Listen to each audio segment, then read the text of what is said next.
La première phase comprend la première étape qui est la définition du besoin avec le laboratoire ou l'organisme. Ça peut paraître très simpliste comme vision, mais c'est absolument fondamental puisque ça donne le point d'entrée du projet, la raison de pourquoi vous voulez être accrédité.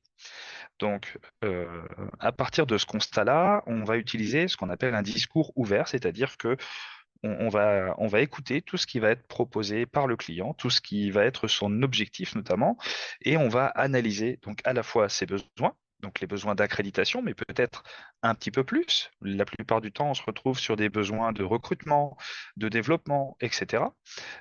Et puis surtout ses objectifs. Alors, objectifs, j'entends par objectif principalement, dans les premières questions que je pose, c'est quel est votre objectif d'accréditation? Quand est-ce que vous voulez pouvoir travailler sous accréditation?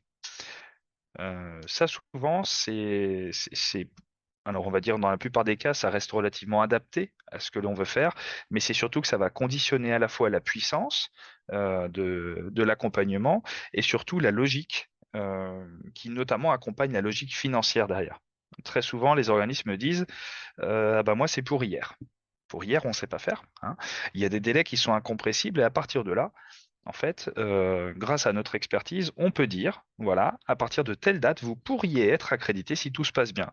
Si tout se passe mal, ça peut aller jusque-là. Voilà. Donc généralement, je crois que mon record, alors attention, hein, je parle de record, c'est dans le sens euh, le délai le plus court qu'on a observé entre le début de la démarche et l'accréditation initiale, c'est absolument pas un objectif en soi, mais c'est juste pour dire, voilà, le délai le plus court qui a été observé jusqu'à maintenant. Toutes les planètes étaient alignées, tout était prêt, tout était clair avec le client. Le budget, le matériel, etc., tout ça était disponible et opérationnel. Et du coup, on a mis 7 mois, un tout petit peu plus de 7 mois, entre le début de la démarche et l'accréditation initiale. Donc là, c'était quand tout allait bien, y compris au niveau des délais du COFRAC. On se rend compte aujourd'hui que c'est quelque chose qui devient plus réalisable, même si tout est prêt, on a des délais, notamment via le COFRAC, mais pas que, qui s'allongent. C'est-à-dire que vous pouvez faire tout ce que vous voulez, à un moment donné, c'est plus vous qui êtes maître de votre destin, et il faut attendre un certain nombre d'éléments.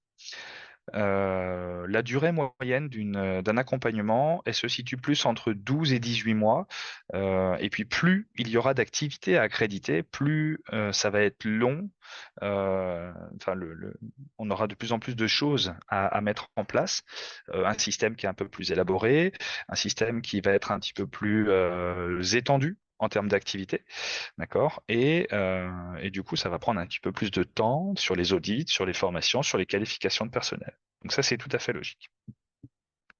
Voilà pour cette première phase. Cette première phase, à titre d'exemple, elle prend généralement une journée volontairement pour poser absolument tout ce qu'il y a besoin.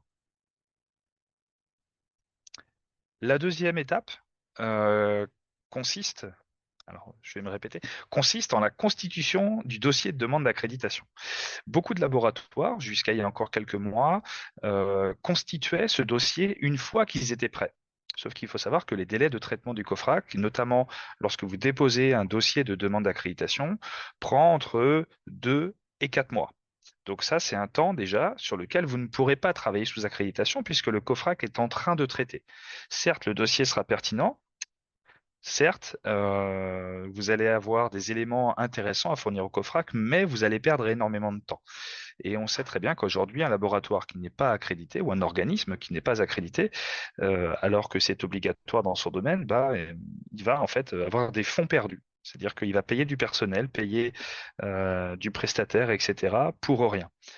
Donc l'objectif ici, c'est d'aller justement au devant de la démarche. Donc pour anticiper, on va dire un peu ces délais de traitement, c'est un peu moins précis dans la demande, mais le COFRAC commence à avoir l'habitude de ces demandes un petit peu anticipées et ça permet notamment de gagner un petit peu de temps et d'avoir un peu du temps masqué. C'est-à-dire pendant qu'ils font ça, nous on fait autre chose. Vous allez le voir après.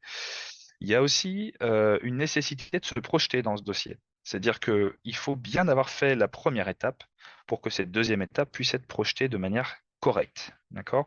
Ça ne veut pas dire que ce que l'on va fixer dans ce dossier est définitif, ça veut dire que ça va permettre au COFRAC d'avoir un aperçu de ce que vous voulez faire, avec quels moyens, avec quels objectifs et sous quel délai. Voilà. Donc eux, ils vont se dire, bah voilà, ça correspond aux exigences minimales pour faire la recevabilité administrative et pour lancer votre dossier. OK? Du coup, dans ce dossier, on va retrouver des éléments essentiels à la recevabilité. On va parler de traçabilité métrologique, on va parler d'organisation, on va parler des dispositions plutôt générales au départ, puisque si vous regardez un petit peu, on n'a pas encore parlé de la mise en place du système qualité. Donc on va avoir juste les premiers éléments, tout ce qui est assurance, cabis, demande d'accréditation, un courrier de demande d'accréditation, etc., etc. Voilà, on va avoir les éléments minimums. Donc ça, c'est une phase que l'on met en route relativement rapidement. À titre d'exemple, le dernier client à qui j'ai déposé, au bout de 3 mois, j'ai relancé. Donc ça, c'était au mois de mars, quasiment, oui, c'est ça, fin mars.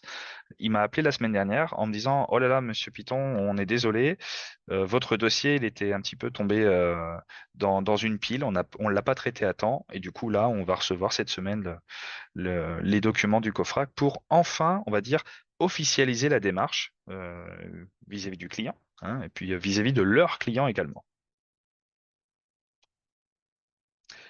L'étape suivante, bah, j'en ai parlé tout à l'heure, ça va être le déploiement de la démarche d'accréditation. Alors, elle va se dérouler sur toute la durée du projet, hein, tout simplement. On la lance à ce moment-là et du coup, on va respecter notamment le fait qu'il faudra que ce soit pragmatique et pratique.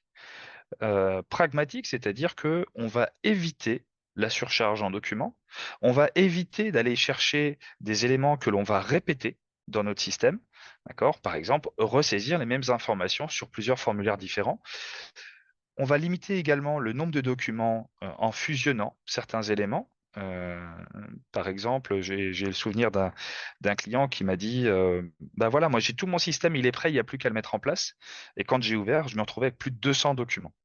Premier travail, on a synthétisé, on a éliminé toutes les sources de redites, etc. Et on est tombé environ à 80 documents, ce qui paraissait acceptable pour son niveau d'activité. Cette phase, elle va demander aussi à ce que tous les personnels concernés puissent travailler. C'est pas uniquement quelque chose qui va se faire, on va dire, avec la direction. Il y a une phase avec la direction, il y a une phase avec les personnels, il y a une phase tous ensemble également, mais on va impliquer le maximum de personnes. Pourquoi? Parce qu'on va aller chercher le degré de maîtrise. Si les personnels ne maîtrisent pas les activités, ne maîtrisent pas un minimum le système qualité, ne savent pas comment ça fonctionne, vous allez au-devant de problèmes plus tard. Donc le fait qu'ils le créent avec vous fait que c'est beaucoup plus pertinent et surtout ils se sentent investis de la mission et ils vont vous aider dans cette mission. Et puis enfin, on peut avoir une démarche. Alors là, j'ai mis une démarche qui est globale et ensuite on va travailler par thématique. Parfois, il est nécessaire de faire dans l'autre sens, de partir de l'opérationnel, remonter à la thématique, puis ensuite terminer sur la partie globale. Je m'explique.